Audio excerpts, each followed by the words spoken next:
Assalamualaikum warahmatullahi wabarakatuh. Alhamdulillah, kiamat malam para seluruh yang saya cintai dan semoga dicintai oleh Allah SWT. Oke para sedulur, jadi di awal tadi ada video singkat seputaran press conference kemarin ya, yang dilakukan KPK untuk mengumumkan para tersangka yang terlibat dalam kasus pemerasan dalam penerbitan sertifikat K3 atau keselamatan dan kesehatan kerja. Memang sertifikat ini dibutuhkan oleh perusahaan ataupun individu. Kalau perusahaan biasanya untuk menjalankan aktivitas mereka, proyek-proyek mereka. Begitupun kalau individu biasanya orang-orang tertentu yang akan melamar kerja di perusahaan-perusahaan tertentu itu kadang-kadang dibutuhkan sertifikat K3 ini, teman-teman. Nah teman-teman, ini luar biasa sekali kejahatan yang mereka lakukan, di mana dalam kondisi memang saat ini negeri kita, masyarakat, keluarga itu lagi susah gitu kan.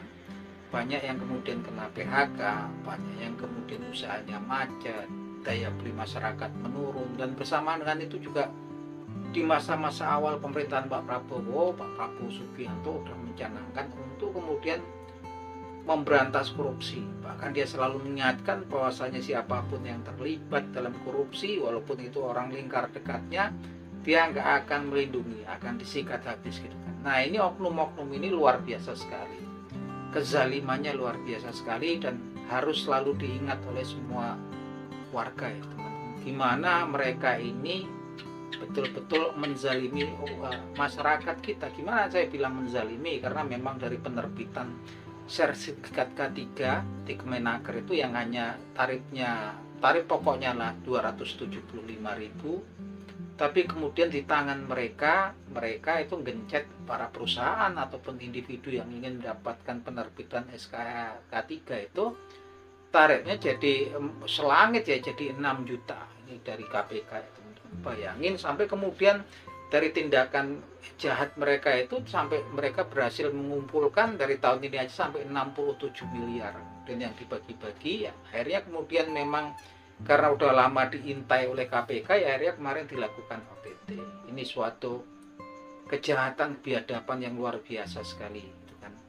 Nah, artinya memang kalau teman-teman lihat itu gimana kemudian salah satu tersangka kan sepertinya mau menangis, tapi justru yang nimpali sampai awak media juga kayaknya udah kesel ya. Begitu kita itu betul-betul kesel, begitu kita itu jijik lihat orang-orang yang melakukan korupsi, melakukan pelanggaran ya dari jabatan yang diamanahkan kepada mereka.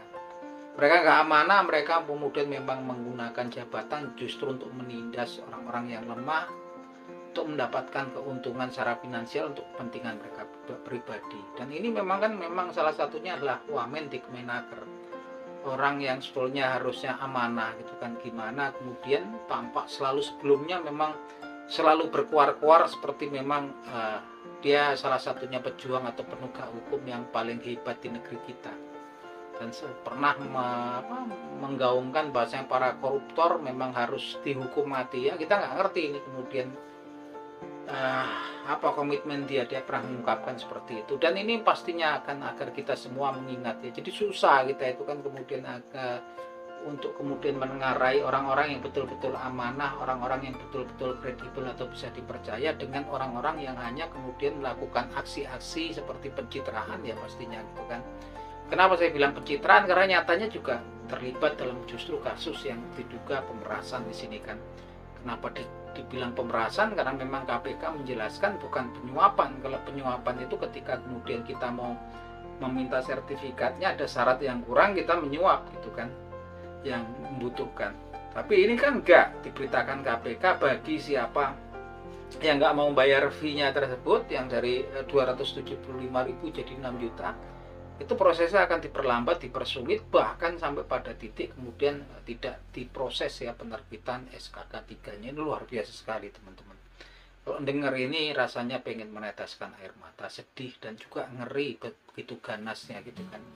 Dan kita berharap kemudian dilakukan hukuman yang seberat-beratnya ya, karena mereka ini kan aparat pemerintah gitu kan, dan semakin kesini kayaknya semakin berani ya gitu kan. Padahal di Kemenaker sendiri kan memang sedang ada masalah ya terkait dengan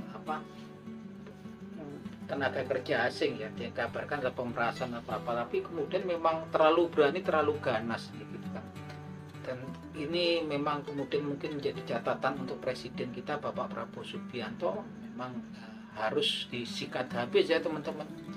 Ini luar biasa sekali PR-nya Pak Prabowo. Bisa kita lihat kemarin kan memang dimana kita nggak sedih, beberapa bulan yang lalu ada kemudian pegawai daripada Kemenkomdiki yang harusnya mereka jadi pintu pertama untuk kemudian memberantas peredaran judi online di Indonesia, justru banyak ada staf-stafnya yang kemudian terlibat ya, dan sudah ditangkap gitu kan. Nyusul kemudian ada dugaan kasus korupsi di Kemendikbud, di Kementerian Pendidikan terkait dengan pengadaan laptop yang kerugian negara sampai triliunan di situ kan.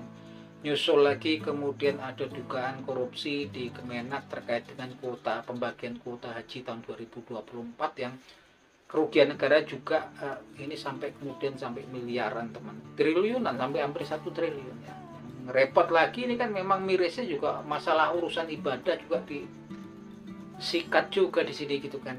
Dan yang melakukan adalah orang-orang yang sebetulnya orang-orang pintar ya, orang-orang yang mendapatkan jabatan yang harusnya amanah, kita nggak ngerti gitu kan. Dan ini memang kemudian tanggung jawab beban berat Pak Prabowo Subianto. Saat ini kita mungkin baru sadar ya kenapa Pak Prabowo Subianto kemarin beberapa bulan yang lalu sampai memerintahkan prajurit TNI kemudian untuk menjaga institusi kejaksaan gitu kan, untuk kemudian menjaga melindungi institusi kejaksaan, bahkan sampai memerintahkan adanya kendaraan berat seperti Panser. Banyak orang bertanya-tanya, sekarang saya sendiri kemudian baru sadar ini langkah strategis yang dilakukan Pak Prabowo tersebut sangat penting, karena memang yang dilawan kejaksaan dan KPK saat inilah orang-orang sebenarnya mereka dalam lingkar kekuasaan sendiri gitu kan. Dan pastinya mereka kalaupun nggak suka oknum-oknum tersebut pastinya akan melakukan perlawanan, walaupun perlawanannya secara diam-diam gitu kan. Kita bisa ngerasain di media sosial pasti